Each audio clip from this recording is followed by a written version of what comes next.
नमस्कार दोस्तों, headlines of the day की सीरीज में एक बार फिर से आप सभी का स्वागत है। आज है डेट 10 फरवरी। द हिंदू की जो इम्पोर्टेंट खबर है आपके एग्जाम के पॉइंट ऑफ व्यू से उसे हम एक एक करके समझने का प्रयास करेंगे, लेकिन एपिसोड की शुरुआत करेंगे हमेशा की तरह एक मोटिवेशनल कोट के साथ। और कोट है, जो व्यक्ति परिस्थिति से हार जाता है वह असफल होता है और जो परिस्थिति को अपने अनुकूल बना लेता है वह सफल होता है। और ये कथन है डॉक्टर एपीजे अब्दुल कलाम जी का। और इसी के साथ हम आगे बढ़ेंगे और देखेंगे पिछले अभ्यास प्रश्न को। प्रश्न था, रंगनाथी 2 पक्षी अभ्यारण्य के संबंध में निम्नलिखित कथनों पर विचार करें। पहला कथन है, यह कावेरी नदी के किनारे स्थित छोटे छोटे द्वीपों के समूह पर स्थित है। दूसरा है, यह मुख्य रूप से प्रवासी पक्षियों का शीतकालीन आवास है। और तीसरा है, यह पक्षियों के घोंसले बनाने और प्रजनन का एक महत्वपूर्ण केंद्र है। सही उत्तर चुनना था और ए केवल 1 और 2, बी केवल 1 और 3, सी 2 और 3 या डी 1, 2 और 3। और इस प्रश्न का सही उत्तर था विकल्प बी केवल 1 और 3। 2 इस लिहाज से गलत हो जाता है क्योंकि यहाँ पर मेंशन किया गया है कि यह मुख्य रूप से प्रवासी पक्षियों का शीतकालीन आवास है, जबकि हमने आपको बताया था कि ये मुख्य रूप से नहीं बल्कि यहाँ पर स्थानीय और प्रवासी दोनों पक्षी पाए जाते हैं। और इतना समझने के बाद हम आगे बढ़ेंगे और देखेंगे आज की पहली न्यूज को। न्यूज है, opposition considering no confidence motion to remove LS speaker Birla. ये जो टॉपिक है वो ये पूरा जीएस पेपर 2 पॉलिटी से संबंधित है। तो न्यूज क्या है इसे हम डिटेल में समझ लेते हैं। तो दरअसल लोकसभा अध्यक्ष के खिलाफ अविश्वास प्रस्ताव लाया जा रहा है, यानी कि लोकसभा अध्यक्ष ओम बिरला के खिलाफ अविश्वास प्रस्ताव पर विचार किया जा रहा है। तो अब हम यहाँ पर समझेंगे कि लोकसभा अध्यक्ष के प्रति जब अविश्वास प्रस्ताव पारित किया जाता है, पेश किया जाता है, तो कौन कौन सी स्थितियों में ऐसा होता है। तो इसी पर आज का हम जो पूरा डिस्कशन है वो करेंगे। और इसी के साथ आपको बता दें, संवैधानिक प्रावधान की बात करें तो अनुच्छेद 94 से संबंधित है, जो कि अध्यक्ष को हटाने के लिए कम से कम 14 दिन पहले लिखित नोटिस आवश्यक होता है। इसके तहत अब एक बार संविधान में इसके लिए क्या क्या प्रावधान है इसको हम समझ लेंगे। तो अगर कोई लोकसभा अध्यक्ष है, उसकी रिक्ति, त्यागपत्र और पद से निष्कासन की बात की जाए तो इसके लिए कुछ स्थितियां होती हैं। तो सबसे पहले स्थिति को समझते हैं। इसमें यह है कि यदि लोकसभा का अध्यक्ष या उपाध्यक्ष लोकसभा का सदस्य नहीं रह जाता है, यानी कि उसका सांसद पद खत्म हो जाता है, तो वह व्यक्ति स्वतः अध्यक्ष या उपाध्यक्ष के पद पर भी नहीं रहता है, उसे अपना पद छोड़ना होगा। और सरल शब्दों में कहें तो सांसद बने रहना इस पद की अनिवार्य शर्त है। अब दूसरी कंडीशन की बात कर लेते हैं। तो अध्यक्ष या उपाध्यक्ष किसी भी समय स्वेच्छा से इस्तीफा दे सकता है, यानी कि अपनी मर्जी से इस्तीफा दे सकता है, लेकिन इसके लिए एक निर्धारित प्रक्रिया है। यानी कि अगर अध्यक्ष इस्तीफा देना चाहता है तो वह उपाध्यक्ष को लिखित रूप में देगा, और अगर उपाध्यक्ष इस्तीफा देना चाहता है तो वो अध्यक्ष को लिखित रूप में देगा। और ये व्यवस्था इसलिए की गई है ताकि संवैधानिक औपचारिकता बनी रहे और पारदर्शिता भी बनी रहे। इसके बाद आती है तीसरी स्थिति, जिसमें एक जो कि सबसे महत्वपूर्ण हो जाती है। इसमें यह है कि लोकसभा का अध्यक्ष या उपाध्यक्ष सिर्फ संसद के बहुमत से हटाया जा सकता है, यानी कि लोकसभा के सभी तत्कालीन सदस्यों के बहुमत से यदि एक प्रस्ताव पारित हो जाए तो उन्हें पद से हटाया जा सकता है। लेकिन यहाँ पर एक महत्वपूर्ण सुरक्षा प्रावधान जोड़ा गया है। ऐसा कोई भी प्रस्ताव अचानक पेश नहीं किया जाता है, इसके लिए कम से कम 14 दिन पहले नोटिस देना अनिवार्य होता है। अब इसका उद्देश्य यह सुनिश्चित करना है कि अध्यक्ष या उपाध्यक्ष को अपना पक्ष रखने का अवसर मिले और साथ ही साथ पद की गरिमा भी रहे, बनी रहे। जब लोकसभा भंग कर दी जाती है तब भी अध्यक्ष तुरंत पद नहीं छोड़ता, वो अपने पद पर तब तक बना रहता है, वह अपने पद पर बना रहता है नई लोकसभा की पहली बैठक से ठीक पहले तक।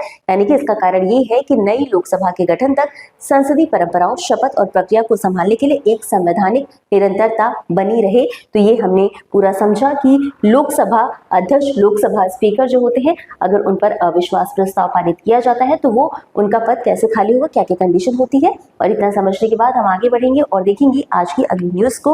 न्यूज है, chaos in Jammu and Kashmir house over SESCI scheme a डेब्ट ट्रैप सेज PDP। और ये जो पूरा टॉपिक है ये आपके स्कीम से रिलेटेड हो जाता है, तो न्यूज को हम समझ लेंगे। तो दरअसल केंद्र सरकार के राज्यों को पूंजी निवेश के लिए सहायता के लिए जो है कि योजना है SESCI योजना। इसके तहत जम्मू और कश्मीर केंद्र शासित प्रदेश को शामिल किए जाने पर सोमवार को, यानी कि बीते दिनों, विधानसभा के अंदर काफी हंगामा मचा। अब हम समझेंगे इस योजना के बारे में, यानी कि SESCI। तो सबसे पहले इसके फुल फॉर्म की बात कर लेते हैं।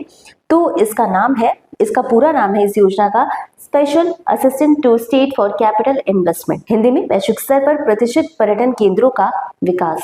तो अब हम समझेंगे SASCI योजना के बारे में। तो इस योजना का मुख्य उद्देश्य भारत में ऐसे चुनिंदा पर्यटन स्थलों का समग्र विकास करना है जिन्हें विश्व स्तरीय पर्यटन केंद्र के रूप में विकसित किया जा सके।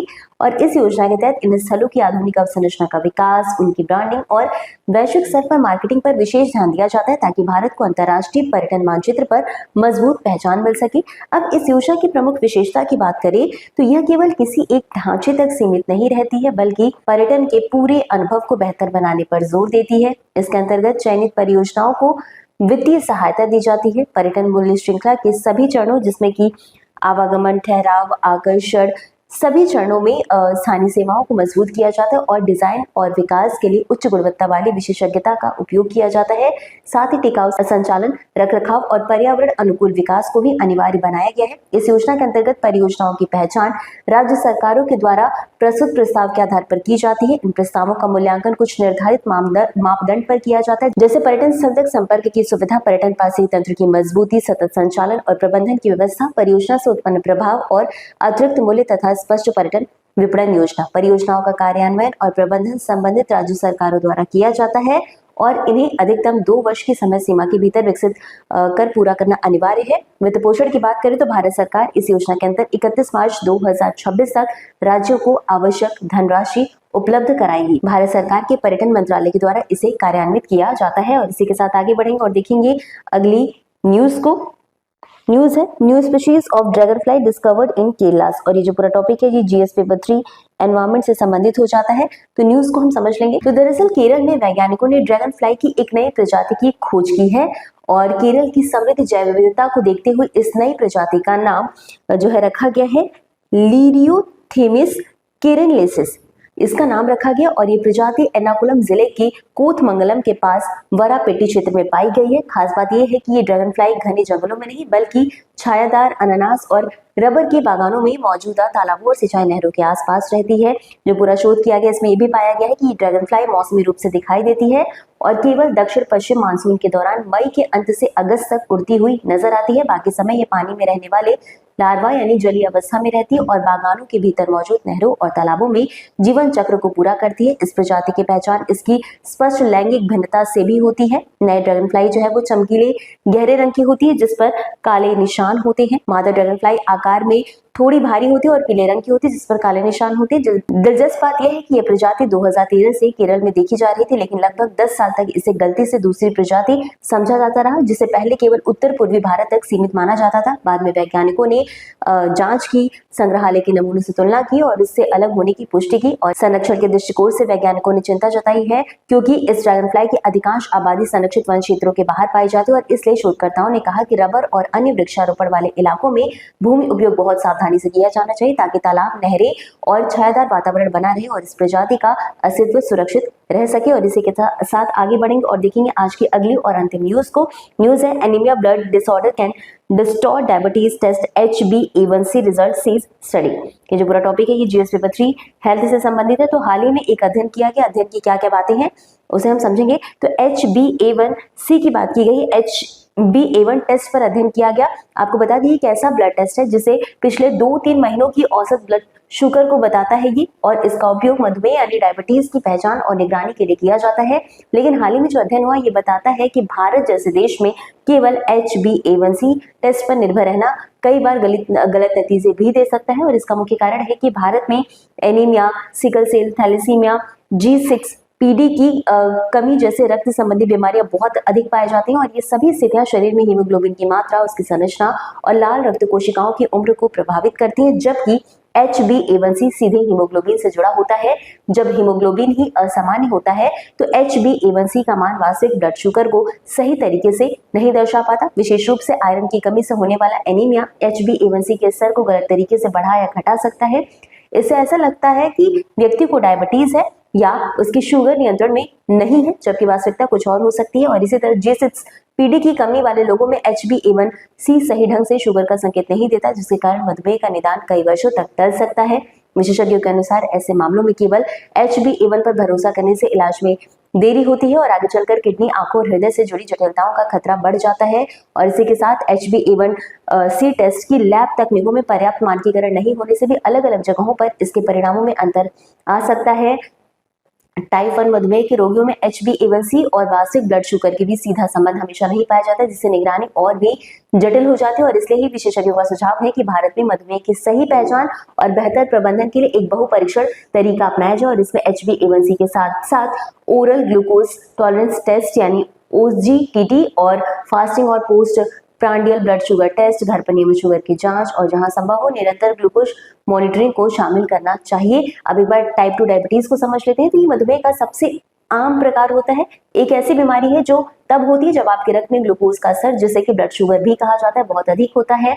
रक्त में मौजूद ग्लूकोज जो है वो आपकी ऊर्जा का मुख्य स्रोत है और ये मुख्य रूप से आपके द्वारा खाए जाने वाले भोजन से प्राप्त होता है। और इंसुलिन जो है अग्नाशय द्वारा निर्मित एक हार्मोन है जो ग्लूकोज को ऊर्जा के लिए उपयोग किए जाने हेतु आपकी कोशिकाओं में प्रवेश करने में मदद करता है। और इसी के साथ आपका शरीर जो है पर्याप्त इंसुलिन नहीं बना पाता या इंसुलिन का सही ढंग से उपयोग नहीं करता है। इससे रक्त में बहुत अधिक ग्लूकोज जमा हो जाता है और पर्याप्त मात्रा में ग्लूकोज कोशिकाओं तक नहीं पहुंच पाता है। अब शोधकर्ताओं का यह भी अनुमान है कि विश्व की लगभग 6.3% आबादी टाइप 2 मधुमेह से प्रभावित है और टाइप 2 डायबिटीज सबसे अधिक 45 वर्ष से अधिक उम्र के वयस्कों को प्रभावित करता है, लेकिन 45 वर्ष से कम उम्र के लोग भी इससे प्रभावित हो सकते हैं, जिनमें कि बच्चे भी शामिल हैं। तो ये था आज का हमारा पूरा डिस्कशन। अब इसी के साथ आगे बढ़ेंगे और देखेंगे इससे संबंधित एक अभ्यास प्रश्न है टाइप 2 मधुमेह के संबंध में निम्नलिखित कथनों पर विचार करें। 1, इसमें शरीर पर्याप्त इंसुलिन नहीं बना पाता या इंसुलिन का सही उपयोग नहीं करता है। 2, इसमें रक्त में ग्लूकोज का स्तर बढ़ जाता है। 3, इसमें कोशिकाओं तक पर्याप्त ग्लूकोज